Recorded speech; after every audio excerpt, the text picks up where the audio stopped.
तो अभी तक आपने जो देखा अथा तो धर्म जिज्ञासा, जहां पर उन्होंने स्पष्ट रूप से चर्चा करते हुए कहा था कि अतो धर्म विचार शास्त्रम इदम आरंभणीयम इति शास्त्रारंभ सूत्रार्थ है।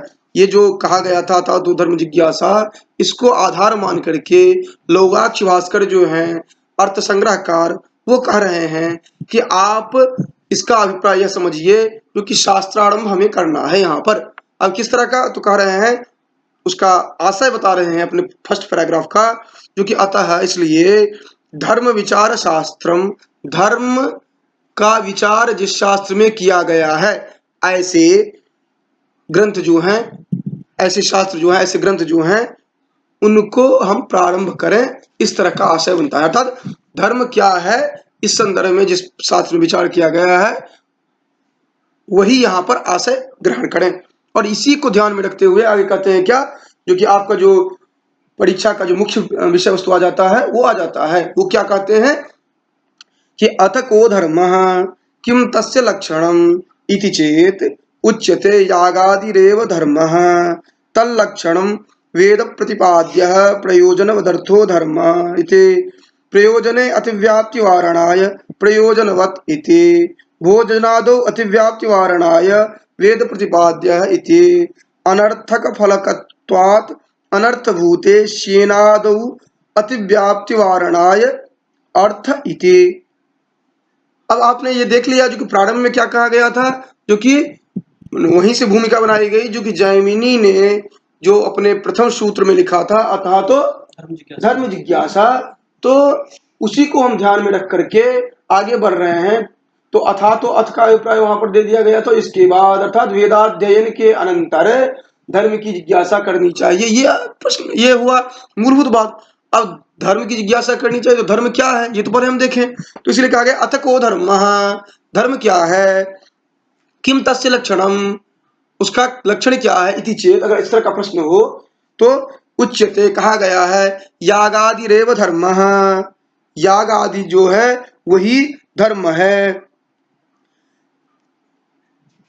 तल्लक्षणम, उसका लक्षण क्या बताया गया है, वेद प्रतिपाद्य प्रयोजन वदर्थो धर्म, कह रहे हैं जो कि धर्म क्या है, उसका लक्षण क्या है, तो इसका उत्तर देते हैं जो याग आदि जो है वही धर्म है। उसका लक्षण कहा गया है क्योंकि वेद के प्रतिपादन का जो विषय है प्रयोजन युक्त अर्थ धर्म जो है, ये जो कहा गया है वही धर्म है। तो कह रहे हैं कि यहाँ पर ऐसा ना हो कि लोग ये समझने लगे जो कि प्रयोजन ही धर्म है, प्रयोजन को स्पष्ट न, प्रयोजन न समझें, प्रयोजन को स्पष्ट रूप से न समझ पाए। तो कह रहे हैं जो कि प्रयोजन में अतिव्याप्ति वारण के लिए कहा गया है प्रयोजनवत, अर्थात लक्षण में प्रयोजन पद का प्रयोग न करके प्रयोजनवत कहा गया है, अर्थात प्रयोजन ही धर्म है, ये ऐसा लोग न समझने लगे, इसलिए प्रयोजनवत ये प्रयोग किया गया है। अर्थात अभिप्राय यह हुआ क्योंकि ये जो आपने कहा ना परिभाषा, वेद प्रतिपाद्य प्रयोजनवत अर्थः धर्म, ये जो हमने कहा है तो प्रयोजनवत क्यों कहा गया है, तो उसके लिए स्पष्ट रूप से आप क्या जानते रहे, जो कि प्रयोजन में अतिव्याप्ति न हो जाए इसके लिए प्रयोजनवत कहा गया है।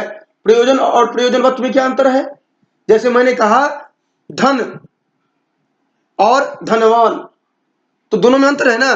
प्रयोजनवत अर्थात प्रयोजन है जिसमें, जो कि प्रयोजन वाला, और प्रयोजन क्या हुआ, प्रयोजन अपने आप प्रयोजन हो गया।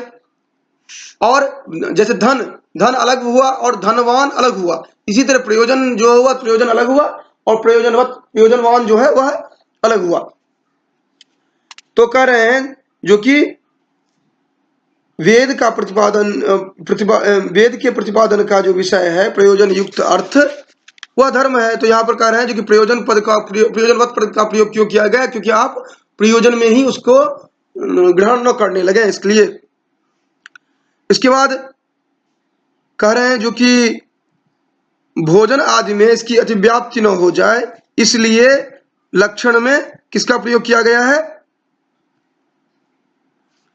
भोजन में इसकी ये अतिव्याप्ति न हो जाए इसके लिए यहाँ पर वेद प्रतिपाद्य कहा गया है। तो जब ये कहा गया था जो कि वेद प्रतिपाद्य प्रयोजनवत् अर्थो धर्म, तो प्रयोजनवत् तो भोजन आदि भी होगा, इसीलिए कहा गया है प्रयोजन, ये वेद प्रतिपाद्य है, उसी की चर्चा केवल की जा रही है जो वेद में प्रतिपादित हो। वेद प्रतिपाद्य प्रयोजनवत् अर्थो धर्म। इसके साथ साथ एक पद और प्रयोग किया गया है अर्थ।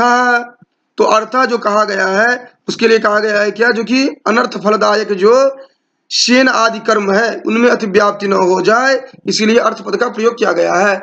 अगर आप सारांश देखें इसका तो वह आपके लिए विशेष उपादेय होगा। कहा गया है वेद प्रतिपाद्य प्रयोजनवत् अर्थ धर्म, वेद प्रतिपाद्य प्रयोजनवत् अर्थो धर्म, ये वेद इसका धर्म का लक्षण बताया गया है। इसका अर्थ क्या होगा कि वेद के प्रतिपादन का विषय प्रयोजन युक्त अर्थ जो है उसको ही हम धर्म कहेंगे।